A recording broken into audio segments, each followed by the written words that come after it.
ॐ भूर्भुवः स्वः तत्सवितुर्वरेण्यं भर्गो देवस्य धीमहि धियो यो नः प्रचोदयात्। ॐ चैतन्यं शाश्वतं शान्तं व्योमातीतं निरञ्जनं नादबिन्दुसमानीतं तस्मै श्रीगुरुवे नमः। ॐ सद्गुरुचरणकमलेभ्यो नमः। वन्दे भगवतीं देवीं श्रीरामं च जगद्गुरुं पादपद्मे तयोः श्रित्वा प्रणमामि मुहुर्मुहुः। परम पूज्य गुरुदेव परम वंदनीय माता जी की दिव्य संरक्षण में विराजमान ऑनलाइन दैनिक स्वाध्याय के आज के सत्र में आप सभी आत्मीय बंधुओं का बहुत बहुत स्वागत, बहुत बहुत अभिनंदन है साथियों। आइए भावपूर्वक आज की चर्चा का शुभारंभ करें। भगवत गीता के चतुर्थ अध्याय के 11 श्लोक हम लोगों ने पढ़ लिए हैं, जिसमें भगवान के दिव्य कर्म दिव्य जन्म के विषय में हम सब ने जाना। अब आगे के श्लोक में हम लोग चर्चा करेंगे। पूर्व के श्लोक में भगवान ने ये बताया है कि जो मुझे जिस भाव से स्वीकार करता है मैं भी उसे उसी भाव से स्वीकार करता हूँ, अर्थात मेरी प्राप्ति बहुत सरल और सुगम है। ऐसा होने पर भी लोग भगवान का आश्रय क्यों नहीं लेते, इसका कारण आगे के श्लोक में बताते हैं। कांक्षन्तः कर्मणाम सिद्धिम यजन्त इह देवताः क्षिप्रम हिमानुषे लोके सिद्धिर्भवति कर्मजा। ये साथियों 12वां श्लोक है। हम लोग इसकी चर्चा प्रारंभ कर रहे हैं।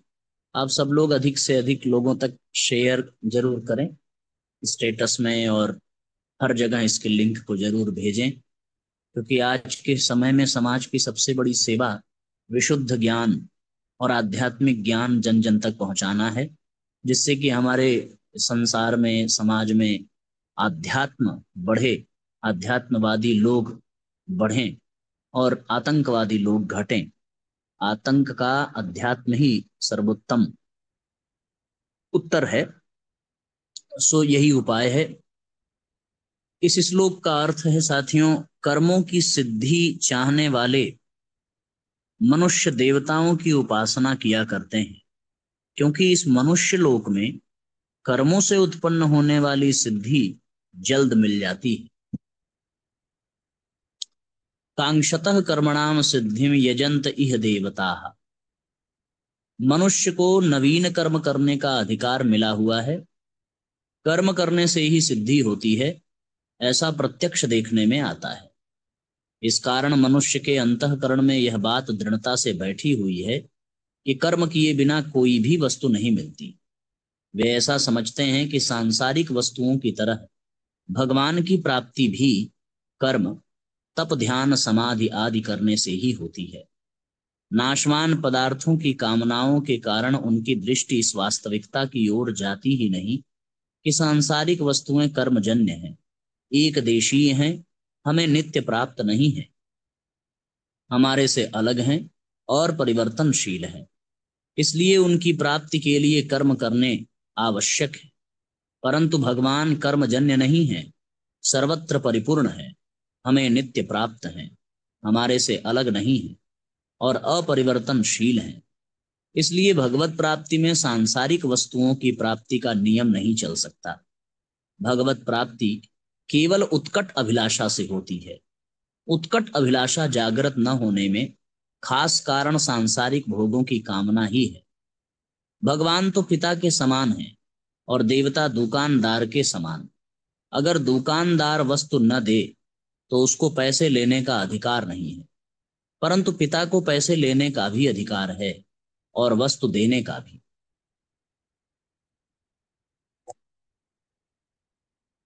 दुकानदार की तरह देवता साथियों सामान तो दे देते हैं, उसको पैसे लेने का अधिकार जो है, अगर दुकानदार वस्तु न दे तो वो पैसा नहीं ले सकता। लेकिन पिता जो है वो पैसा ले भी सकता है और वस्तु दे भी सकता है।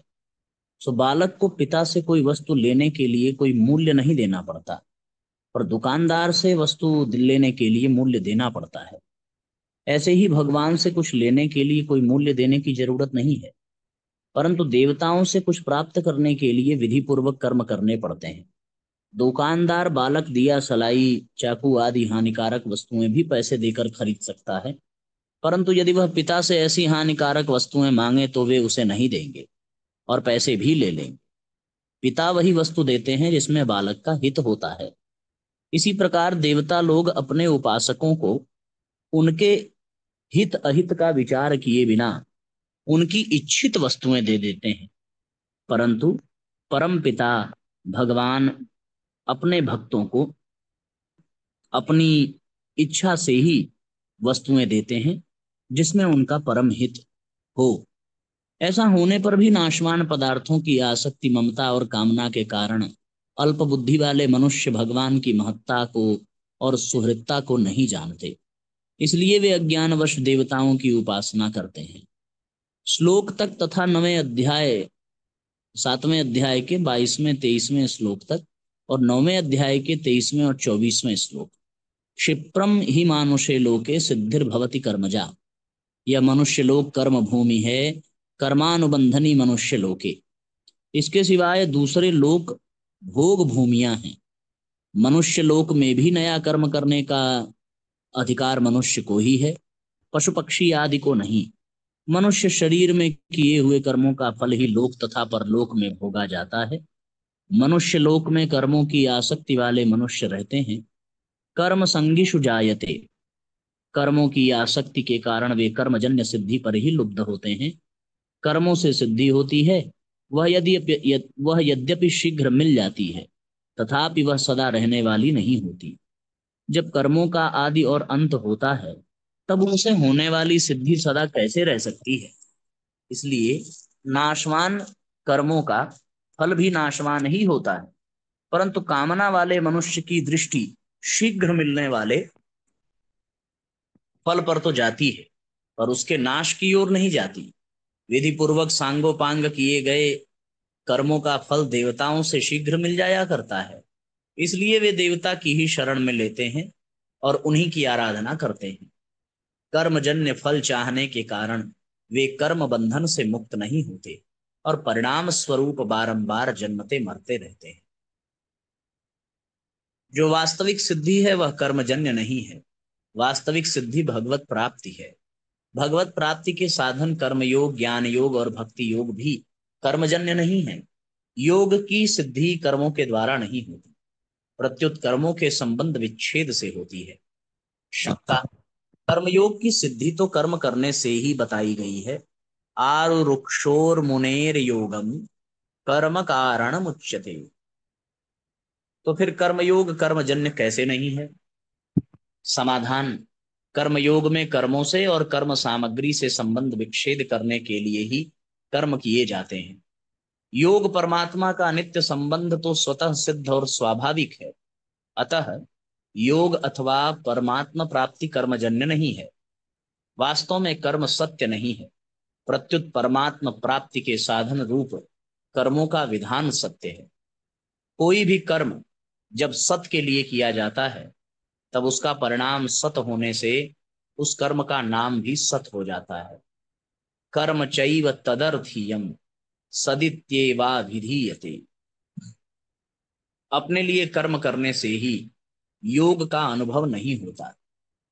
कर्म योग में दूसरों के लिए ही सब कर्म किए जाते हैं, अपने लिए अर्थात फल प्राप्ति के लिए नहीं।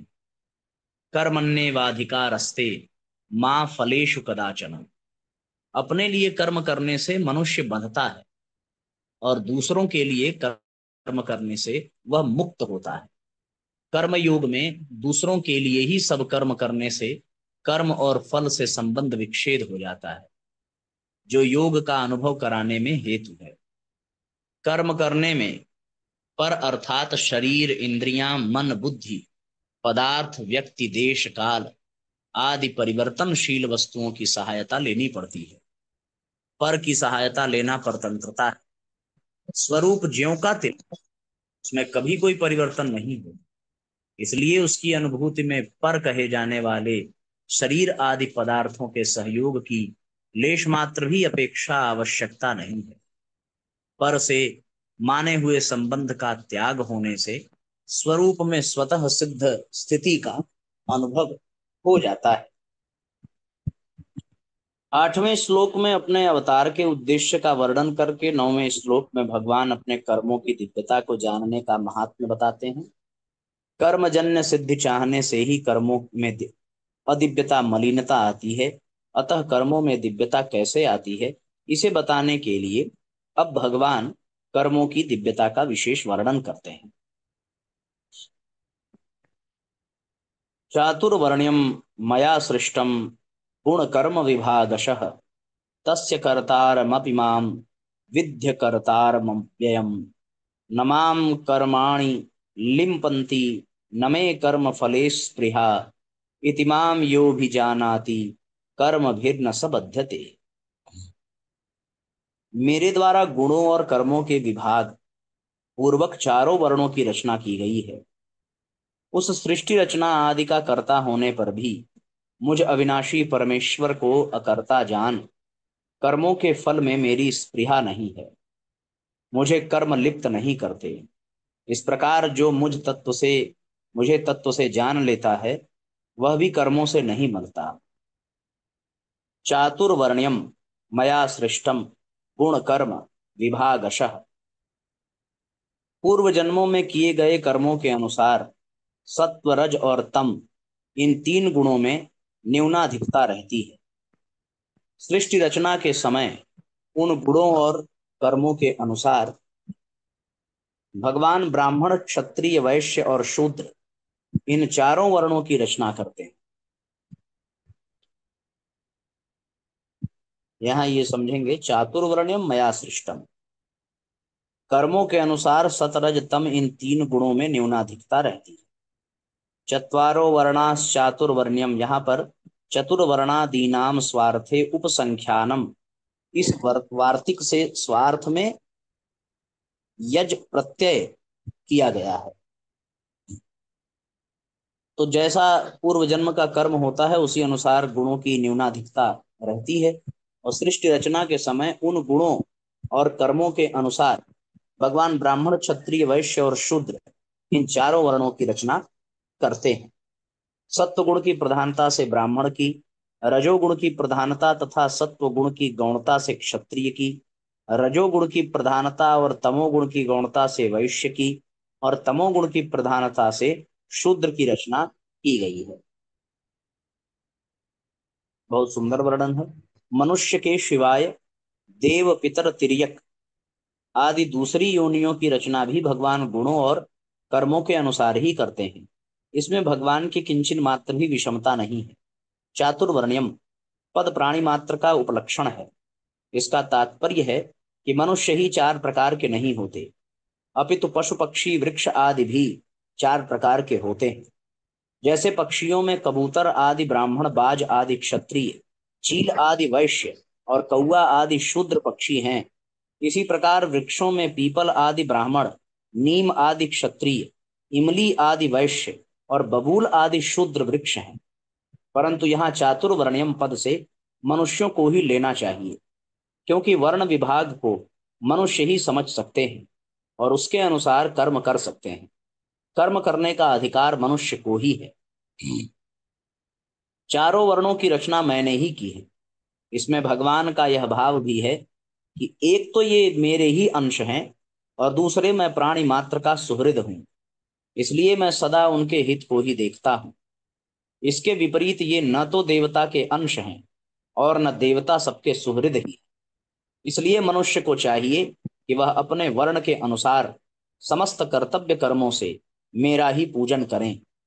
तस्य कर्तारमपि माम विद्य कर्तारम व्ययम, यहाँ अकर्तारम पद कर्म करते हुए भी कर्तृत्वाभिमान का अभाव बताने के लिए आया है।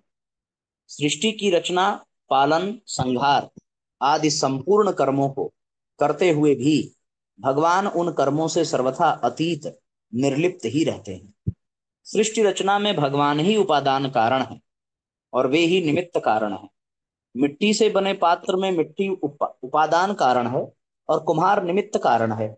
मिट्टी से पात्र बनने में मिट्टी खर्च हो जाती है और उसे बनाने में कुम्हार की शक्ति भी खर्च हो जाती है, परंतु सृष्टि रचना में भगवान का कुछ भी व्यय नहीं होता।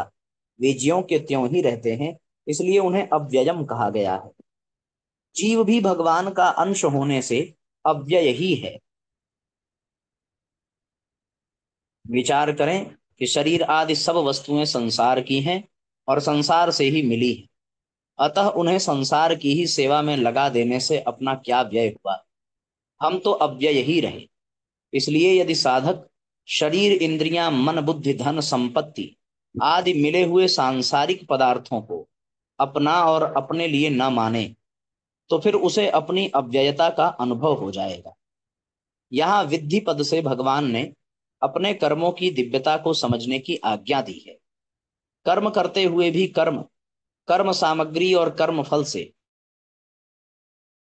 संबंध न बनाई कर्मों की दिव्यता है। नमाम कर्माणि लिम्पन्ति न मे कर्म फले स्पृहा। विश्व रचनादि समस्त कर्म करते हुए भी भगवान का उन कर्मों से कुछ भी संबंध नहीं है। उनके कर्मों में विषमता, पक्षपात आदि दोष लेश मात्र भी नहीं है। उनकी कर्म फल में किंचन मात्र भी आसक्ति, ममता या कामना नहीं, इसलिए वे कर्म भगवान को लिप्त नहीं करते। उत्पत्ति विनाशशील वस्तु मात्र कर्मफल है। भगवान कहते हैं कि जैसे मेरी कर्मफल में स्पृहा नहीं है, ऐसे ही तुम्हारी भी कर्मफल में स्पृहा नहीं होनी चाहिए। कर्मफल में स्पृहा न रहने से संपूर्ण कर्म करते हुए भी तुम कर्मों से बंधोगे नहीं। पीछे के श्लोक में भगवान ने बताया कि सृष्टि रचनादि समस्त कर्मों का कर्ता होते हुए भी मैं करता हूं, अर्थात मुझ में कर्तृत्वाभिमान नहीं है। और इस श्लोक में बताते हैं कि कर्म फल में मेरी स्पृहा नहीं, अर्थात मुझ में भोक्तृत्व अभिमान भी नहीं है। अतः साधक को भी इन दोनों से रहित होना चाहिए। फलेच्छा का त्याग करके केवल दूसरों के लिए कर्म करने से कर्तृत्व और भोक्तृत्व दोनों ही नहीं रहते। कर्तृत्व भोक्तृत्व ही संसार है, अतः इनके न रहने से मुक्ति स्वतः सिद्ध ही है। इतिमाम यो भी जानाति। मनुष्य में जब कामनाएं उत्पन्न होती हैं तब उसकी दृष्टि उत्पन्न विनाशशील पदार्थों पर रहती है। उत्पत्ति विनाशशील पदार्थों पर दृष्टि रहने से वह नित्य भगवान को तत्व से नहीं जान सकता, पर कामनाओं के मिटने से जब अंतःकरण शुद्ध हो जाता है तब भगवान की ओर स्वतः दृष्टि जाती है। भगवान की ओर दृष्टि जाने पर मनुष्य जान जाता है कि भगवान प्राणी मात्र के परम सुहृद हैं। इसके लिए उनके द्वारा होने वाली मात्र क्रियाएं प्राणी मात्र के हित के लिए ही होती हैं।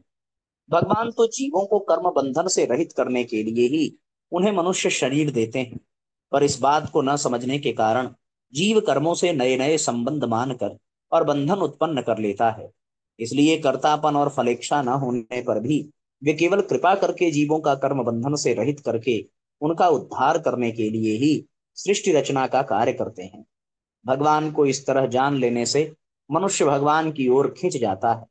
उमा राम सुभाउ जहि जाना, ताहि भजन तजि भावन आना। कर्म भिर्न सबद्धते। भगवान के कर्म तो दिव्य हैं, संत महात्माओं के कर्म भी दिव्य हो जाते हैं। वास्तव में संत महात्मा ही नहीं, मनुष्य मात्र अपने कर्मों को दिव्य बना सकता है। जब कर्मों में मलिनता यानी कामना, ममता, आसक्ति आदि होती है तब वे कर्म बांधने वाले हो जाते हैं।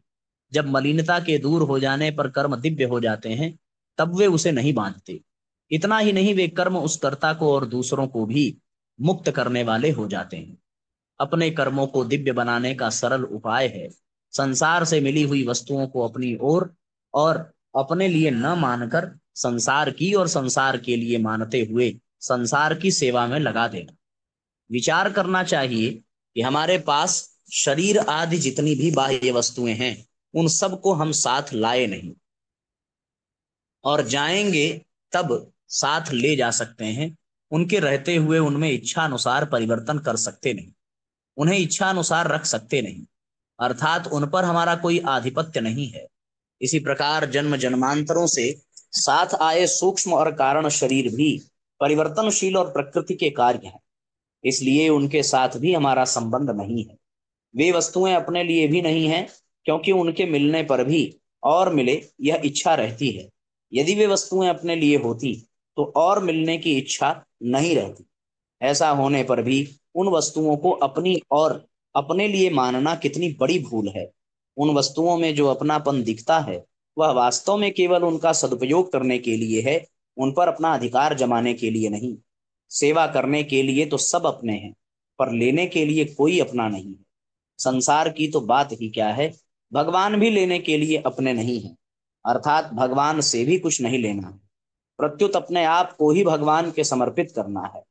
कारण कि जो वस्तु हमें चाहिए और हमारे हित की है वह भगवान ने हमें पहले से ही बिना मांगे दे रखी है, और ज्यादा दे रखी है, कम नहीं। हमारी जरूरत को जितना भगवान समझते हैं उतना हम समझ भी नहीं सकते, क्योंकि भगवान की उदारता अपार है। उनके सामने हमारी समझ तो बहुत ही अल्प है, इसलिए उनसे मांगना किस बात का। जो कुछ हमें मिला है उसी का हमें सदुपयोग करना है। वस्तुओं को अपनी और अपने लिए न मानकर निष्काम भाव पूर्वक दूसरों के हित में लगा देना ही वस्तुओं का सदुपयोग है। इससे कर्मों और पदार्थों से संबंध विच्छेद हो जाता है और महान आनंद स्वरूप परमात्मा का अनुभव हो जाता है। परिशिष्ट भाग। जैसे सृष्टि रचना आदि करने पर भी भगवान का अकर्तापन सुरक्षित रहता है, ऐसे ही जीव का भी स्वरूप से अकर्तापन स्वतः सुरक्षित रहता है। शरीरस्थोपि कौन्तेय न करोति न लिप्यते, परंतु वह मूढ़ता पूर्वक अपने में कर्तापन स्वीकार कर लेता है। अहंकार विमूढ़ात्मा कर्ताहमिति मन्यते। कर्म क्रिया और लीला तीनों एक दिखते हुए भी वास्तव में सर्वथा भिन्न है। जो क्रिया कर्तृत्वाभिमान पूर्वक की जाए तथा अनुकूल प्रतिकूल फल देने वाली हो वह क्रिया कर्म कहलाती है। जो कर्तृत्वाभिमान पूर्वक न की जाए तथा जो फल देने वाली भी न हो वह क्रिया होती है। जैसे श्वासों का आना जाना, आंख खुलना और बंद होना, नाड़ियों का चलना, हृदय का धड़कना आदि। जो क्रिया कर्तृत्वाभिमान तथा फलेच्छा से रहित होती है, साथ साथ दिव्य तथा दुनिया मात्र का हित करने वाली भी होती है, वह लीला होती है। कर्तृत्वाभिमान तथा फलेच्छा से रहित तो होती ही है, साथ साथ दिव्य तथा दुनिया का हित करने वाली होती है, वह लीला होती है। सांसारिक लोगों के द्वारा कर्म होता है, मुक्त पुरुषों के द्वारा क्रिया होती है और भगवान के द्वारा लीला होती है। लोकवत्तु लीला कैवल्यम, अर्थात जैसे संसार न होते हुए भी दिखता है, ऐसे ही भगवान का सृष्टि रचना आदि कार्य केवल लीला मात्र है। तात्पर्य है कि भगवान कर्ता न होते हुए भी लीला से कर्ता दिखते हैं। चातुर्वर्ण्यम मया सृष्टम गुण कर्म विभागशः, पदों से सिद्ध होता है कि गीता जन्म से ही जाति मानती है। जो मनुष्य जिस वर्ण में जिस जाति के माता पिता से हुआ है उसी से उसकी जाति मानी जाती है। जाति शब्द ही जनि प्रादुर्भावे धातु से बनता है, जो जन्म से जाति को सिद्ध करता है। कर्म से तो कृति शब्द होता है, जो डुक्रिंच करने धातु से बनता है। हाँ, जाति की पूर्ण रक्षा उसके अनुसार कर्तव्य कर्म करने से ही होती है।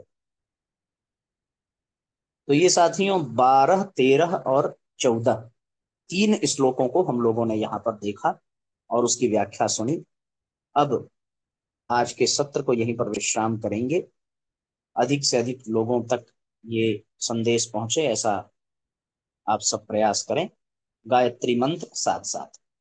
ओम भूर्भुवः स्वः तत्सवितुर्वरेण्यं भर्गो देवस्य धीमहि धियो यो नः प्रचोदयात्। सभी आत्मीय बंधुओं को बहुत बहुत प्रणाम। सबका बहुत बहुत मंगल हो साथियों। जय राम जी की। शुभ रात्रि।